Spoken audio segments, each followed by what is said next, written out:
नमस्कार दोस्तों, स्वागत है आपका वीनस एकेडमी में। जैसा कि हम अभी कर रहे हैं नेशनल पार्क की सीरीज उत्तराखंड से रिलेटेड, तो अब आज हम पढ़ेंगे राजाजी नेशनल पार्क के बारे में। इसकी स्थापना सन 1983 में हुई थी और जो इसका एरिया है ये हो पड़ता है आपका 820 स्क्वायर किलोमीटर। नेक्स्ट बात आती है इसमें से कि इसकी लोकेशन कहाँ पर है। तो ये 3 डिस्ट्रिक्ट में पड़ता है उत्तराखंड के। पहली डिस्ट्रिक्ट है आपकी देहरादून, दूसरी हरिद्वार और तीसरी पौड़ी। तो याद करने वाली बात इसमें ये है कि 3 डिस्ट्रिक्ट में ये पड़ता है। फिर से रिपीट करता हूँ मैं, देहरादून, हरिद्वार और पौड़ी। मशहूर किस चीज़ के लिए है? सबसे ज़्यादा यहाँ पे कौन से जानवर पाए जाते हैं? तो वो है एशियन एलिफेंट्स। दूसरी चीज़ इसमें जो इम्पोर्टेंट फैक्ट है, 2015 में इसको टाइगर रिजर्व घोषित कर दिया गया था, जो कि उत्तराखंड का दूसरा टाइगर रिजर्व है। अगर आपने हमारी पहली सीरीज देखी होगी तो आपको पता होगा कि उत्तराखंड का पहला टाइगर रिजर्व कौन सा है। चलिए मैं एक बार आपको रिपीट करा देता हूँ। उत्तराखंड का जो पहला टाइगर रिजर्व है वो है आपका जिम कॉर्बेट नेशनल पार्क। तो उसको घोषित किया गया था सन 1972 में टाइगर रिजर्व। इसके हेडक्वार्टर कहाँ पर है? देहरादून। 3 डिस्ट्रिक्ट में है आपका ये देहरादून, हरिद्वार, पौड़ी। लेकिन जो इसके हेडक्वार्टर हैं वो आपके देहरादून में है। तो फिर से हम जाते हैं जो हमने पढ़ा है पहले। देहरादून में एक और टाइगर रिजर्व हमने पढ़ा था पहले, उसके भी हेडक्वार्टर थे। तो आप बताइए कौन सा था वो? आपने वीडियो अगर देखी होगी गैस कीजिए। चलिए मैं आपको बता देता हूँ। तो वो था गोविंद नेशनल पार्क, जो पड़ता था आपका उत्तरकाशी डिस्ट्रिक्ट में। उसके भी हेडक्वार्टर देहरादून में थे। जो उसका ऑपरेट होता था वो भी राजाजी नेशनल पार्क में ही होता था। ये हमने पिछली वीडियो में अपना देखा था। तो ये है राजाजी नेशनल पार्क के बारे में। लेकिन जैसे कि हमने गोविंद नेशनल पार्क पढ़ा था तो उसमें नाम आ रहा था गोविंद। तो हमने पढ़ा था कि वो गोविंद किसके नाम पे गोविंद रखा गया है। तो ऐसे ही यहाँ पे आ रहा है राजाजी नेशनल पार्क, राजाजी। तो ये राजाजी कौन थे, किससे ये नाम लिया गया है? तो चलिए यहाँ पे हम ये भी कवर कर लेते हैं। तो राजाजी थे हमारे श्री राजा गोपालाचारी जी। तो इनके नाम पे इस नेशनल पार्क का नाम पड़ा है। आइए इनके बारे में थोड़ा और जान लेते हैं। जो श्री राजा गोपालाचारी थे ये one of the first Bharat Ratna थे। मतलब ये जो पहली बार भारत रत्न मिला था उनमें से पहले इंसान ये भी थे। किन किन को मिला था पहली बार में भारत रत्न?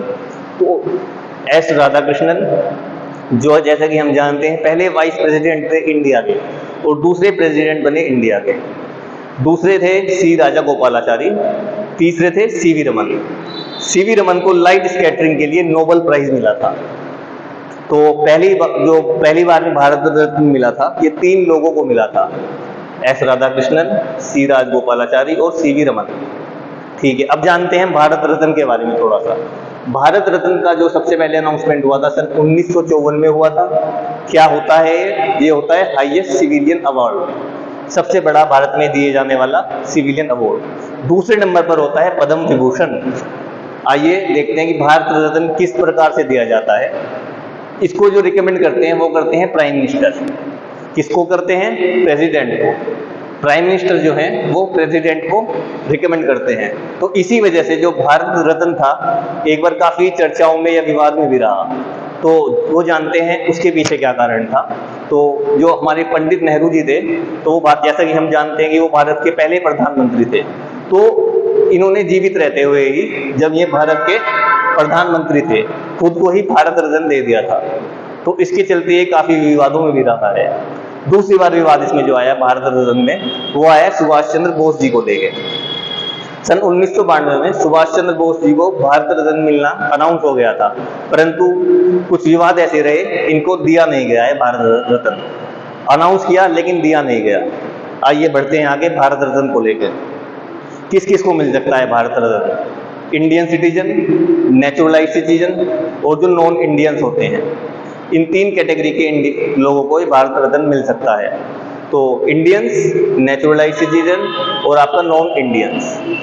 अब अगर हम और क्वेश्चन देखते हैं कि इसमें से क्या क्वेश्चन पूछा जा सकता है, तो इसमें क्या मिलता है आपको? एक तो सर्टिफिकेट मिलता है आपको। तो यहाँ से तो प्रीलिम्स में क्वेश्चन बनेगा नहीं, लेकिन बन सकता है कि कौन सी शेप का मेडेलियन मिलता है। तो यहाँ मिलता है पीपल की शेप का, जो पीपल का पत्ता होता है उसकी शेप का मेडेलियन मिलता है भारत रत्न में। तो आपको मार्क करना होगा पीपल की शेप का। 1977 से लेकर 1980 तक भारत रत्न को सस्पेंड कर दिया गया था, मतलब उस दौरान नहीं दिया गया। भारत रत्न जो होता है, जो रत्न है तो उसकी दो साइड होंगी, तो उसमें भी आपको क्वेश्चन पूछा जा सकता है। तो हम देखते हैं एक साइड में बनी होती है सन की इमेज, मतलब सूरज की एक इमेज बनी होती है, प्लस जो भारत रत्न लिखा होता है वो लिखा होता है देवनागरी स्क्रिप्ट में।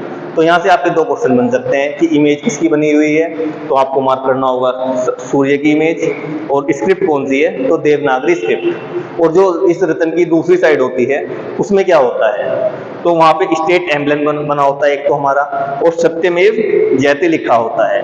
तो स्टेट एम्बलम और सत्यमेव जयते। चलिए मैं बताता चलता हूँ, जो आपका सत्यमेव जयते है वो मुंडक उपनिषद से लिया गया था। तो एक प्रश्न आपका यहाँ से प्रीलिम्स में ये भी बन सकता है कि सत्यमेव जयते कहाँ से लिया गया है, तो ये होगा आपका मुंडक उपनिषद। थोड़ा सा और देख लेते हैं भारत रत्न के बारे में। जो पहली फीमेल थी जिनको भारत रत्न दिया गया तो वो थी इंदिरा गांधी जी। इंदिरा गांधी जी पहली फीमेल थी जिनको भारत रत्न दिया गया था। सबसे यंगेस्ट पर्सन कौन थे, और फर्स्ट स्पोर्ट पर्सन भी थे, वो थे सचिन रमेश तेंदुलकर, जैसा कि हम सभी जानते हैं। तो अगर आपसे पूछा जाए कि सबसे यंगेस्ट कौन थे भारत रत्न जिनको मिला, तो आपको मार्क करना होगा सचिन रमेश तेंदुलकर। नेचुरलाइज सिटीजन कौन थी फर्स्ट जिनको भारत रत्न दिया गया है, तो वो थी मदर टेरेसा। इनके बारे में तो हम काफी कुछ जानते हैं। तो फर्स्ट नेचुरलाइज सिटीजन हैं मदर टेरेसा। और जो दो नॉन इंडियंस जिनको भारत रत्न दिया गया है वो हैं दो व्यक्ति, एक थे नेल्सन मंडेला, ये साउथ अफ्रीका के पहले राष्ट्रपति थे, और दूसरे हैं आपके अब्दुल गफ्फार खान। ये दो नॉन इंडियंस हैं जिनको भारत रत्न दिया गया है। तो ये सब आप फैक्ट्स लिख सकते हैं राजा जी नेशनल पार्क के बारे में। और राजा जी नेशनल पार्क से पढ़कर हमने भारत रत्न भी कवर कर लिया है, और आगे किसी लेक्चर में हम नोबेल प्राइज के बारे में भी पढ़ेंगे। तो आशा करता हूं कि आपको मेरे द्वारा दी गई जानकारी काफ़ी समझ आई होगी। अधिक जानकारी के लिए आप चैनल को सब्सक्राइब कर सकते हैं और लाइक आइकन का बटन भी प्रेस कर सकते हैं। धन्यवाद।